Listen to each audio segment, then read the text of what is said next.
This is Gene Santoro, and we're here talking to Steve Stevens about the special piece he's written for Guitar World on this cassette. Steve, how did you put together the entire piece of music? What was the general conceptual framework that you were using? Well, basically, being that it was recorded in what's virtually my living room, I utilized all the little toys and guitars that I have at home to bring about the different styles that are most normally associated with the guitars used.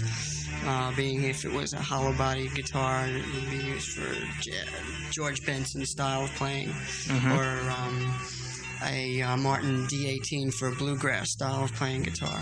And what I did was to put an intro at the beginning, which is basically a calling, and it's the sound of an orchestra starting up. And what that is a Hamer guitar synthesizer midied up to an emulator. And when you first get the emulator, they give you these sample discs, and one of them they have there is orchestra starting up. So I found it very useful. Used in conjunction with that is a Ramirez flamenco guitar. And it was that particular guitar I got in Chicago. It's one of the last years that they made them with a varnish finish. Fortunately, the original maker of those guitars died off, and now they're made with a lacquer finish, and they just don't have the same qualities as that guitar. And the other instrument used in that section is the emulator sample solo violin and solo cello, also using the Hamer controller for that section. To fill out the orchestral sounds. Yeah, and to give it an authenticity about it. I mean, you really can hear the the sort of resonance, because it's digitally sampled and stored in the emulator. You can't tell the difference between that sound and the real mic'd Ramirez flamenco guitar. Well, And the reason I use the flamenco guitar, I'll edit out your voice there. The reason I use the flamenco guitar is because flamenco instruments by nature have the strings very low to the fretboard. And they were way ahead of all the sort of California guitar makers in making those very wide but flat fingerboards that all the guitar manufacturers seem to use now.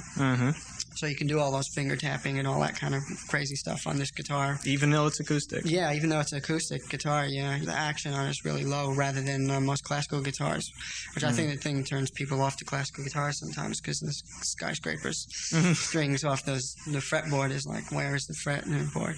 But the flamenco guitars are really easy to play.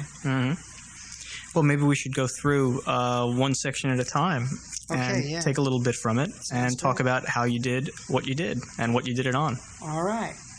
I guess the next section we can go to is the rockabilly, a la, well, most people think of rockabilly, think of Brian Setzer or something. But more in terms of like Carl Perkins and even the early Les Paul, Mary Ford stuff.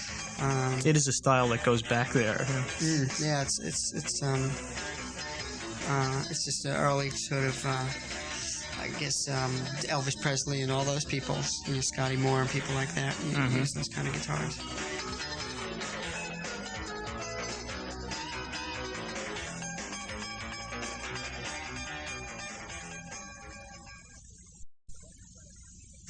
Why don't you tell us what guitars you were using to recreate those sounds? On that track, that's a Telecaster, a Fender Telecaster, which was loaned to me. I don't own a real Telecaster. I've got one of those Frankenstein ones, which are made by Schecter and put together. But I borrowed a real legitimate Telecaster from JD, my guitar tech. For that track. It has humbucker pickups in it, though, so it's not really the original Telecaster. And that style is affiliated with American rock and roll, kind of 1950s style. It made it. No fuzz tones on it, no boxes, nothing to step on, just, guitar into, that was done directly into the console, and I used that slapback echo kind of thing, which the old Sun Sessions used to use. Yep, they had to use tape, but we don't have to do that anymore. Yeah, I use tape. You didn't see me do it. That's true. Okay, well, let's move along to the next section there. You've got sort of bluegrass ragtime kind of picking. Yeah, that was a Martin D18 for that section. And when I first started playing guitar, I mostly listened to folk guitarists. I had my older brother had brought back these records by Robert Johnson and people like that. And then from that time on, I started, going to concerts by Leo Kottke and John Fahey, people like that. I don't get much chance to play on people's records using that. The first person I heard use that kind of influence was Steve Howe. When the Yes album came out, he did that thing called The Clap. I think he used a Martin D18 as well for that. And that's just, it's our way of bastardizing a traditional American art form. But it's good fun to play in it, plus because the only lessons I ever went for were classical guitar lessons. I could still find a way to utilize the right-hand finger technique that I developed in that you hold the pick with your thumb and first finger, and then you sort of scramble your way around the rest of the strings. But it's great because you get a real cadence going, and you just manage to play all these authentic sounding things without knowing what the hell you're doing. You're your own band. And you end up sounding like that. Yeah. Okay, we're coming up on a little bit of jazz a la George Benson and some other folks. Why don't you tell us about what you did there? Yeah, that's me not knowing what I'm doing. Once again, no. It's sort of a George Benson kind of Joe Pass, using a ES-335 guitar. And George, I guess, used a bigger body guitar, but that was all I could get at the moment. And it's a very sort of clean, round mellower sound. A lot of the instruments of that time had to compete with the bigger orchestra. They utilized a lot of the bass end of the guitar.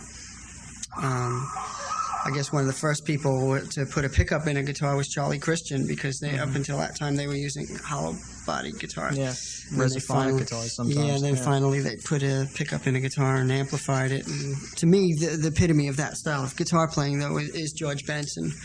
Even though he makes pop records now, but some of the earliest stuff, Blue Benson, and the first thing I heard by George Benson was a version of Take 5 that he did, a Dave Brubeck piece. And it's amazing. It's a crazy piece. Yeah, it's difficult to play in that time signature on guitar anyway, because 5/4, you're always left with that extra quarter note of there's that school of Chuck Wayne style guitar playing where everything is alternate picking, and 5/4 throws your alternate picking right out the window because you're left, if you're going to the next string, with that extra quarter note, and you're like, whoops. But George is an amazing guitar player in that sense. And really, George Benson played a lot of things that John McLaughlin eventually turned into fusion, and, the repeated riffs playing in one position on the guitar with all five, all fifths and fourths. It's amazing what you can learn from playing or trying to learn some of the George Benson stuff, because you can amplify it and make it sound wild, and you come up with things that most guitar players aren't really doing. Immediately following that section is a thing that's utilized as Echoplex, and the first time I did anything like that was on Billy's first record, which was Shooting Stars, and you have a triplet repeat. And the first guitarist I ever saw do that was, I guess, Albert Lee, who was working. He was on the Midnight Special, or some show that used to be on, and he was playing with Emmylou Harris. Right, back with the hot band. Yeah, and I said, how the hell is this guy playing so fast? And then I realized what it was actually. He was using the Echo Machine, playing time to a triplet repeat, and then he was just playing eighth notes against it, and you end up sounding like 30-second notes. Amazingly fast. And a lot of guitarists have done it since. Andy Summers, and Edge of U2, I guess, uses that in a lot of things. But it gives you a nice texture, a nice rhythm to play into, and it sounds real neat. You mentioned John McLaughlin before, and we're coming on a section now that reminds us of Shock T. In fact, one of his bands. Yeah, I guess. Well, John, the most recent thing, I guess, was the trio with Paco de Lucia, Al Di Meola, and John McLaughlin. But it's the idea of using the what I did on my version here is two 12-string guitars, panned left and right, because I didn't have another guitarist available to play to. But it's a very Eastern style. John uses a scalloped fingerboard guitar, and you get all those nuances of, like on a sitar, you have those very high frets, and you can pull into semitones of each note. And on my Ovation, I couldn't actually do that. So once again, you get a bastardized version of it. But it's great practice playing fast on a 12-string. It's pretty difficult to play at all, never mind. Yeah. With that kind of speed. The Ovations are good for that, though, because they're sort of like a hybrid electric guitar neck on a 12-string kind of body. Gives you that little bit of speed that you need. Yeah. But the first time I ever heard John do anything like that was on the My Goals Beyond album. All these records that I refer to are things that I didn't hear when they were released, but go back onto and listen, because I read about them in interviews with guitarists, like in your magazine. But yeah, once again, you get into different styles, which can really broaden your musical vocabulary. And they are called upon, even in my role with Billy Idol. There are sections which, I use all these influences to bring about a certain emotion in the music.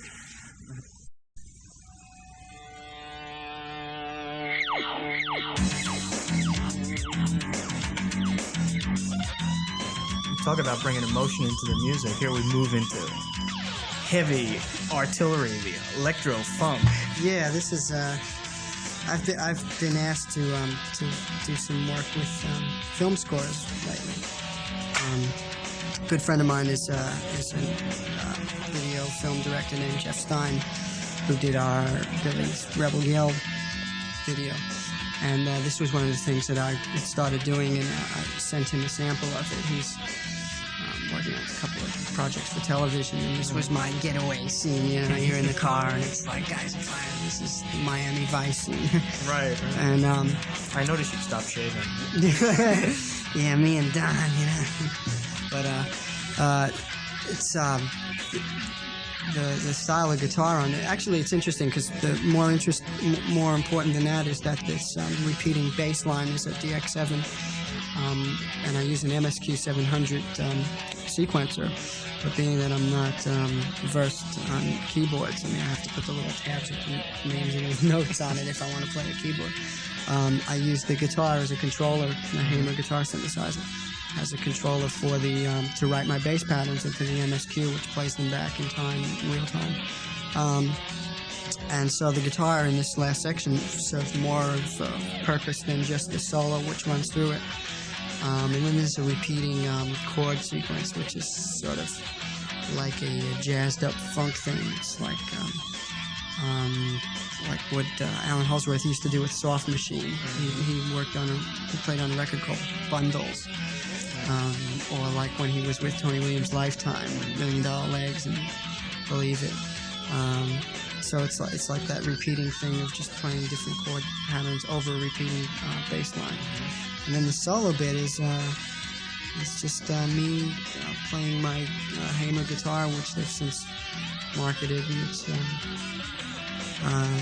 has features of Floyd Rose tremolo on it, Which you can hear, yeah. Yeah, there's a lot of tremolo stuff on it, and there's a lot of sort of legato playing on it, and kind of just fusiony, funky kind of stuff you get to get away with, which you don't ordinarily do on pop records. But it's good fun, and it's in no way meant to be show-offy in any way, but it's just... but it does give us a chance to look at another side, several other sides of what it is that you do aside from the things that you do with Billy Idol. Rebel Yell. All right. I'd like to really just say thanks, Gene, for hanging in there and doing the interview. And hopefully this will be something that people can actually utilize, and hopefully somebody who listens to this will eventually be doing this sort of thing themselves and be in your magazine, because it can happen to you. And thanks to Guitar World and all the people involved. It's been a lot of fun. And thanks to Steve Stevens for all the work and the time and the energy and the music. Guitar slave. Guitar slave. Okay, take care, everybody. Bye-bye.